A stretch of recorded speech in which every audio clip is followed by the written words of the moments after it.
जय श्री कृष्ण। आप सभी को श्रावण मास कृष्ण पक्ष कामिका एकादशी व्रत की बहुत सारी शुभकामनाएं। जो भी भक्त सच्ची श्रद्धा के साथ, नियम और निष्ठा के साथ कामिका एकादशी का व्रत धारण करते हैं, व्रत में नियमों का पालन करते हैं, कथा का श्रवण करते हैं, इससे व्यक्ति के सभी प्रकार के पाप ताप नष्ट हो जाते हैं। यह व्रत सांसारिक बंधनों से छुटकारा पाने के लिए अति श्रेष्ठ है। इस व्रत को करने वाला धन, वैभव, पुत्र, पौत्र आदि से सुखी होकर तथा अंत में वैकुंठ धाम की उसे प्राप्ति होती है। तो आइए अब सुनते हैं कामिका एकादशी व्रत में सुनी जाने वाली देवी तुलसी की कथा। तत्पश्चात आप सुनेंगे कामिका एकादशी मुख्य कथा। कामिका एकादशी व्रत कथा के अनुसार युधिष्ठिर ने पूछा, हे गोविंद, हे वासुदेव, आपको मेरा नमस्कार है। श्रावण मास के कृष्ण पक्ष में कौन सी एकादशी होती है? कृपया उसका वर्णन कीजिए। भगवान श्री कृष्ण बोले कि हे राजन, सुनो, मैं तुम्हें एक पापनाशक आख्यान सुनाता हूं जिसे पूर्व काल में ब्रह्मा जी ने नारद जी से पूछने पर कहा था। नारद जी ने प्रश्न किया, हे भगवान, हे कमलासन, मैं आपसे यह सुनना चाहता हूं कि श्रावण के कृष्ण पक्ष में जो एकादशी होती है उसका क्या नाम है, उसके देवता कौन है तथा उसमें कौन सा पुण्य होता है, इसकी कथा क्या है? प्रभु, यदि आपका मुझ में प्रीति है तो कृपा कर यह विस्तार से बताइए। ब्रह्मा जी ने कहा, नारद सुनो, मैं संपूर्ण लोकों के हित की इच्छा से तुम्हारे प्रश्न का उत्तर दे रहा हूं। श्रावण जो कृष्ण पक्ष की एकादशी होती है उसका नाम कामिका है। उसके स्मरण मात्र से वाजपेयी यज्ञ का फल मिलता है। इसकी कथा सुनो। एक समय किसी सुदूर ग्राम में एक प्रचंड बलशाली क्षत्रिय निवास करता था जिसका नाम वीरभद्र था। वो अपने अतुलनीय शक्ति पर अत्यंत अहंकार का भाव रखता था, मानो उसे तीनों लोकों में कोई पराजित नहीं कर सकता। तथापि वह धर्म था और नित्य प्रति तीनों लोकों के स्वामी भगवान विष्णु की भक्ति भाव से उपासना करता था। उसके हृदय में विष्णु के प्रति अटूट श्रद्धा थी, परंतु उसका बल मद उसके विवेक बुद्धि पर हावी था। एक शुभ दिवस वीरभद्र किसी विशेष कार्य हेतु यात्रा पर निकला। मार्ग में उसका संयोग एक निर्धन ब्राह्मण से हुआ जो शांतचित्त होकर अपनी धर्मचर्या में लीन था, किंतु उसका बलमदित समय वीरभद्र क्रोध आवेश में आकर उससे लड़ाई कर बैठा। ब्राह्मण कुछ समझ पाता इससे पूर्व ही वीरभद्र ने क्रोधावश उस पर प्रहार करना प्रारंभ कर दिया। पुराणों में कहा गया है कि क्रोध मनुष्य का प्रथम शत्रु है। तो यह ब्राह्मण अत्यंत दुर्बल था और बलशाली क्षत्रिय के उस भीषण प्रहार को सहन ना कर सका। परिणाम स्वरूप क्षण भर में ही उसके प्राण पखेरु उड़ गए और वह वही धरती पर निष्प्राण हो गया। इस घटना से वीरभद्र सत्य में आ गया। जब उसने उस निर्दोष ब्राह्मण का मृत शरीर देखा तो उसे अपनी अज्ञानता और अहंकार पर तीव्र पश्चाताप हुआ। उसे अपने घोर त्रुटि का भान हुआ कि उसने अपने बल के अभिमान में एक निर्मल ब्राह्मण की निर्मम हत्या कर दी। उसके हृदय में आवेगवश किए गए इस पाप कर्म का गहरा दुख व्याप्त हो गया। ग्राम में यह विनाशकारी समाचार वज्रपात की फैल गया। वीरभद्र ने समस्त ग्रामवासियों के समक्ष क्षमा याचना की और प्रतिज्ञा की वह उस दिव्यांगत ब्राह्मण का अंतिम संस्कार विधि विधान से संपन्न कराएगा।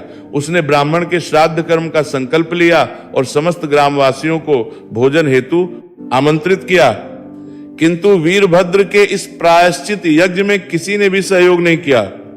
संध्या काल में भी कोई उसके गृह पर भोजन करने नहीं आया। ग्राम के पंडितों ने भी उस ब्राह्मण की अंतिम क्रिया में सम्मिलित होने से स्पष्ट इनकार कर दिया। तब वीरभद्र ने पुनः करबद्ध होकर पंडितों से अपने पाप के फल और उसके निवारण का उपाय पूछा। पंडितों ने गंभीर मुद्रा में कहा, हे वीरभद्र, तुमने एक निर्दोष ब्राह्मण की हत्या की है जिससे तुम्हें ब्रह्म हत्या का घोर पाप लगा है। यह पाप अत्यंत दारुण है और जब तक तुम इस ब्रह्म हत्या दोष का उचित प्रायश्चित नहीं करती तब तक हम तुम्हारे गृह पर भोजन ग्रहण नहीं कर सकते। यह सुनकर वीरभद्र ने विनीत भाव से ब्रह्म हत्या दोष के प्रायश्चित का उपाय पूछा। पंडितों ने शास्त्रों का उदाहरण देते हुए कहा, श्रावण मास के कृष्ण पक्ष की एकादशी तिथि जिसे कामिका एकादशी कहा जाता है, उस दिन तुम विधि विधान से जगत के पालनहार भगवान विष्णु की पूजा उपासना करो, साथ ही ब्राह्मणों को भोजन कराओ और उन्हें यथाशक्ति दान दक्षिणा प्रदान करो। इस व्रत के प्रभाव से और दान के पुण्य से तुम निश्चित रूप से इस ब्रह्म हत्या दोष से मुक्त हो जाओगे। गरुड़ पुराण में वर्णित है, जो एकादशी को स्नान कर विष्णु की पूजा करता है वह सभी पापों से मुक्त होकर वैकुंठ को प्राप्त होता है। कालांतर में वीरभद्र ने पंडितों के निर्देशानुसार उस दिव्यंगत ब्राह्मण का संस्कार संपन्न किया। ब्राह्मणों के वचनों पर पूर्ण श्रद्धा रखते हुए श्रावण मास की कामिका एकादशी तिथि पर वीरभद्र ने अत्यंत भक्ति भाव से भगवान विष्णु की उपासना की। उसने अपने समस्त संपत्ति का कुछ अंश ब्राह्मणों को भोजन कराने और उन्हें वस्त्र तथा दक्षिणा प्रदान करने में अर्पित कर दिया। उसी रात्रि जब वीरभद्र निद्रा में लीन था तो उसके स्वप्न में भगवान विष्णु प्रकट हुए। हे वीरभद्र, तुम्हारी भक्ति और इस निष्ठापूर्ण पूजा से मैं अत्यंत प्रसन्न हूं। हे वत्स, तुमने आज के दिन विधि विधान से मेरी उपासना की है। इस व्रत के पुण्य प्रताप से तुम्हें उस ब्रह्म हत्या दोष से पूर्ण मुक्ति मिल गई है।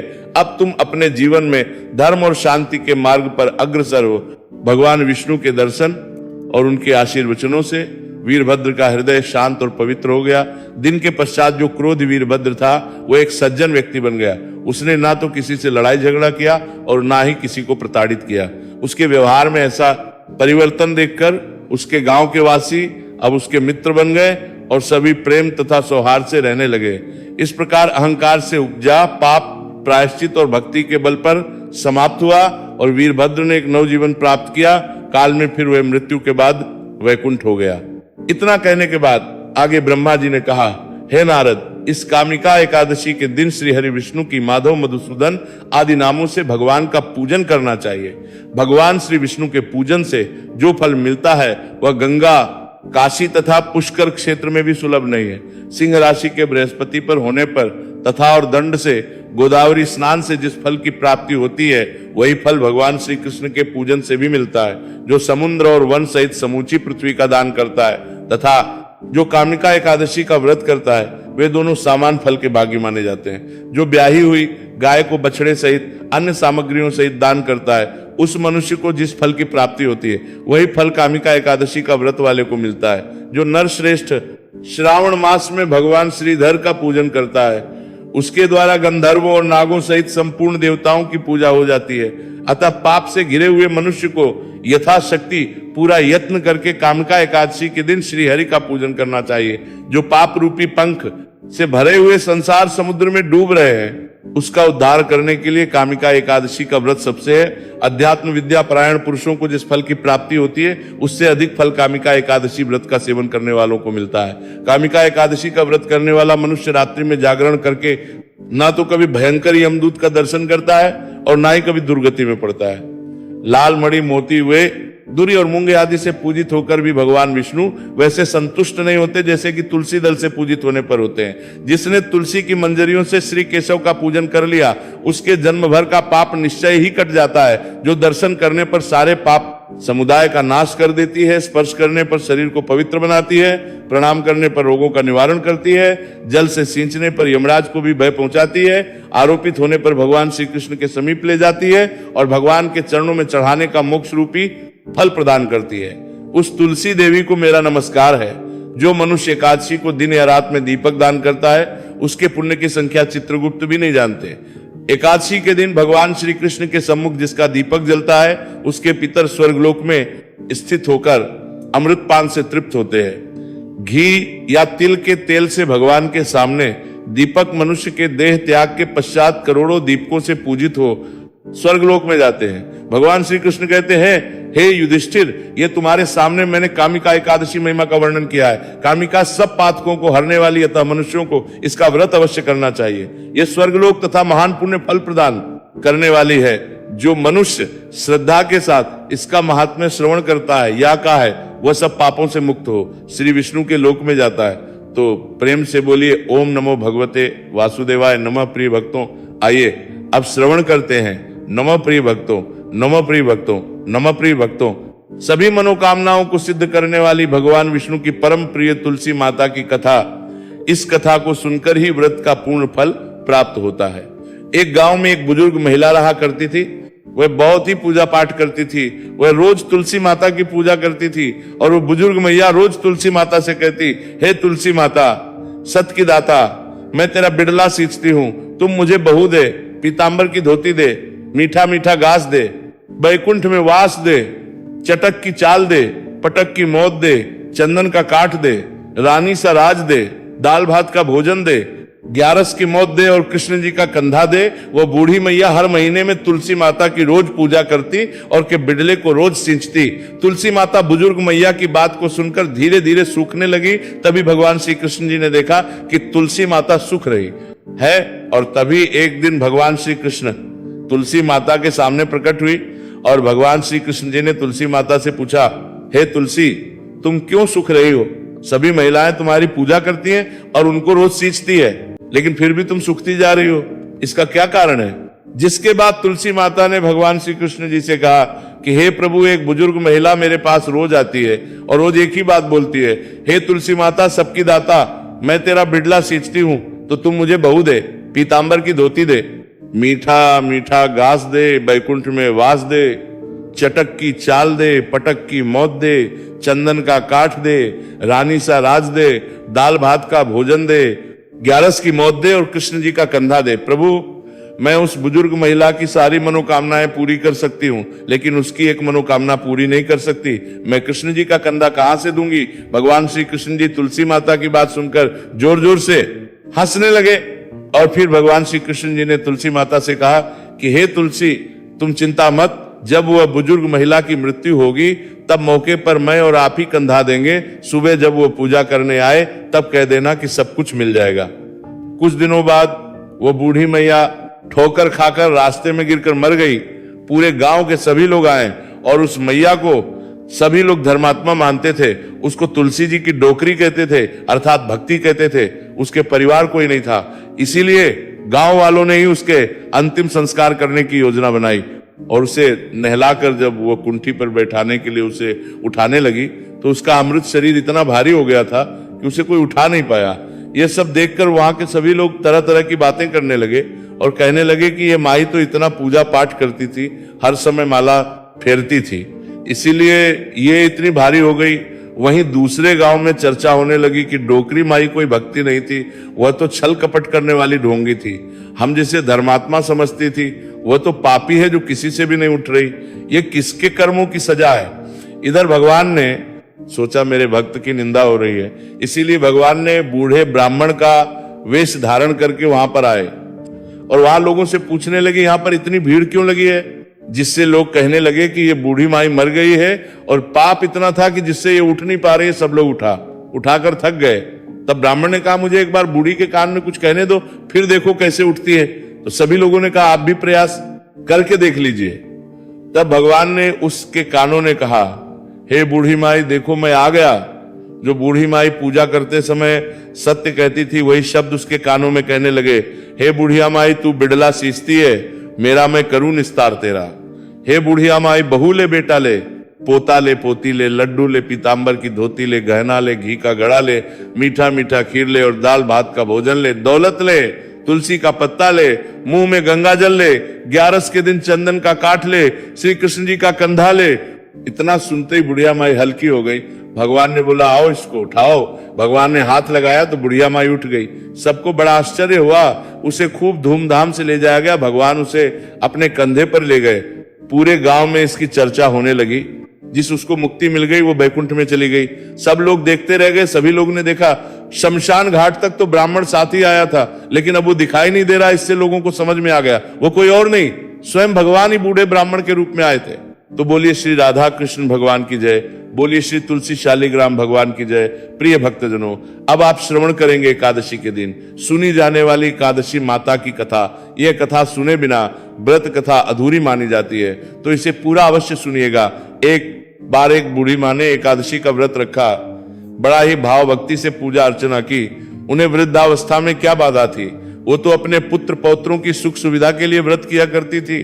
वे दिन भर तो जरा कठोर मन करके अपनी प्यास को रोके रही और दिन में ब्राह्मणों को मिट्टी के पात्र में भरकर पानी और थू दोना भर भर के चीनी और दही वितरण किया। उन्हें गर्मी के कारण बहुत बेचैनी हो रही थी, इस कारण वे बहुत देर तक पानी में पड़ी रही, मुंह धोती रही। तब कहीं थोड़ा बहुत धैर्य बंद पाया। धूप तो तेज पड़ा ही रही थी, इस कारण बार बार मुंह सूख रहा था, बहुत बेचैनी हो रही थी। एक तो बुढ़ापा और दूसरा ये भयंकर गर्मी। वृद्धावस्था की स्थिति तो कुछ दूसरे ही प्रकार की होती है। ऐसे तैसे रो धो करके दिन कट पाया। अब पहाड़ सी रात सामने थी, उनका कटना बड़ा ही कठिन दिखाई दे रहा था। खटिया पर पड़े पड़े शांति नहीं मिल रही थी। वे बार बार करवट बदल रही थी। अनेक बार वे बाहर जाती और भीतर आती, उन्हें घर के अंदर शांति नहीं थी। वे खटिया पर पड़ी पड़ी एकादशी माता का स्मरण करती रही। वे कहती रही कि हे माता जी, आप मेरी लाज रखिएगा, मुझे शांति दे दीजिएगा, जिससे मैं ये व्रत कर सकूं और ये पहाड़ सी रात शांतिपूर्वक व्यतीत हो सकी। प्यास के कारण बूढ़ी माँ की बेचैनी तो बढ़ ही रही थी। उन्होंने धैर्य रखने का बहुत प्रयास किया, किंतु सहनशीलता की सीमा टूट गई और वे घबराकर एकदम चिल्ला उठी। बोली कि नीदा के सीमा कुल में, बोली कि कारा हम किलों के लिए आम तर में करने के। बचाओ बचाओ अम्मा का चिल्लाना सुनकर परिवार भर के नरनारी, बच्चे और पड़ोसी एकत्रित होकर बूढ़ी अम्मा के समीप पहुंच गए। सबने पूछा कि अम्मा, आपको क्या हुआ, आप क्यों चिल्ला रही हैं? आप इस वृद्धावस्था में ये कठिन व्रत क्यों कर रही हैं? अम्मा जी, शक्ति से ही भक्ति होती है। थोड़ी ही देर में वे फिर से बोली कि अरे मेरे प्राण निकले ही जा रहे हैं, आप मेरे प्राण निकले ही जा रहे हैं। मेरी छाती पर ठंडे पानी का घड़ा रख। अब नातियों ने दादी की छाती पर ठंडे पानी का पात्र रख दिया। तब उन्हें कहीं थोड़ा बहुत आराम मिला और देर के लिए उन्होंने अपनी आंखें बंद कर ली। अब एकादशी माता ने सोचा कि ये बूढ़ी अम्मा है तो बहुत कठोर, जरा जाकर उसकी परीक्षा लेनी चाहिए। वे आधी रात को मुर्गा बनकर तेल लगाने लगी। मुर्गा की आवाज सुनकर दादी जल्दी से उठी और बाहर जाकर आसमान की ओर देखा। किंतु आसमान में कहीं उन्हें प्रातःकालीन तारा नजर नहीं आया। वे सोचने लगी ये क्यों और कैसे भूल गया। उन्हें प्यास तो लगी रही थी, थोड़ा बहुत उनका मन भी विचलित हो गया था। अंत में उन्होंने दृढ़ निश्चय कर लिया कि मैं अब व्रत को पूर्ण करके ही छोड़ूंगी, चाहे भले ही मेरे प्राण क्यों ना निकल जाए। ये सोचकर फिर वे खटिया पर शिथिल होकर लेट गई। थोड़ी देर में एकादशी माता ने उनकी फिर से परीक्षा लेनी चाहिए। एक छोटी सी बालिका एक गिलास में शरबत लेकर उनके सिरहाने आकर खड़ी हो गई और जोर से बोली, दादी जी, सवेरा हो गया है, आप हाथ मुंह धोकर शरबत पी लीजिए। पहले तो शरबत का गिलास देखकर उनका मन मचल उठा, किंतु अचानक व्रत का स्मरण हो आया और उन्होंने सोचा कि मैं किसी भी प्रकार से अभी शरबत नहीं पी सकती हूं और वे शांति पूर्वक अपनी खटिया पर लेट गई। फिर थोड़ी ही देर में उन्हें ऐसा लगा जैसे किसी ने उन्हें पानी के कुएं में पलट दिया हो। वे बड़ी देर हाथ पैर चलाती रही, किंतु उन्होंने अपने मुंह में एक बूंद भी पानी जाने नहीं दिया। वे दृढ़ता पूर्वक अपना व्रत पालन करती रही। थोड़ी देर में न जाने कहां से सामने आग जलने लगी, जिससे भारी गर्मी बढ़ने लगी। प्यास के कारण प्राण निकलने लगी, किंतु बूढ़ी अम्मा का कुछ भी नहीं बिगड़ पाया। वे जहां के तहां मुस्कुराती हुई बैठी रही। थोड़ी देर में बाहर प्रकाश दिखाई देने लगा, ऐसा जैसे सवेरा हो गया हो। बूढ़ी अम्मा ने जब बाहर निकल कर देखा तो समझ गई अभी सवेरा होने में 3-4 घंटे की देरी है। यह जानकर भी शांति पूर्वक इधर उधर घूमने लगी। फिर एकादशी माता ये बात अच्छी तरह से समझ गई कि यह बूढ़ी अम्मा किसी भी प्रकार से अपने व्रत से नहीं टल सकती है। वे उनके सप्त व्रत को अच्छी तरह से समझ गई। अब सवेरा होते ही बूढ़ी माता ने स्नान किया, भगवान का पूजा पाठ किया, एकादशी की सुनी, ब्राह्मणों को दक्षिणा देकर भोजन कराया। तब कहीं उन्होंने व्रत का पारण करके जल ग्रहण किया। कन्याओं को भोज कराने के बाद अम्मा ने स्वयं भोजन किया। उस श्रेष्ठ व्रत के प्रभाव से बूढ़ी अम्मा की आयु में वृद्धि हो गई। उनका घर परिवार हरा भरा हो गया। अब उनको कोई अभाव ना रहा। वे हर तरह से सुख साधनों से संपन्न हो गई। नाती नातिन से उनका घर भर गया और वे उसी दिन से 12 एकादशी का व्रत करने लगी। एकादशी माता के व्रत के प्रताप से इस संसार में हर प्रकार के सुख भोग कर अंत में वे बैकुंठ धाम को चली गई। जैसे एकादशी माता ने बूढ़ी माता और उनके परिवार को हरा भरा किया, ऐसे ही एकादशी माता हम सभी की मनोकामनाओं को पूर्ण करें। बोलिए श्री लक्ष्मी नारायण भगवान जी की जय।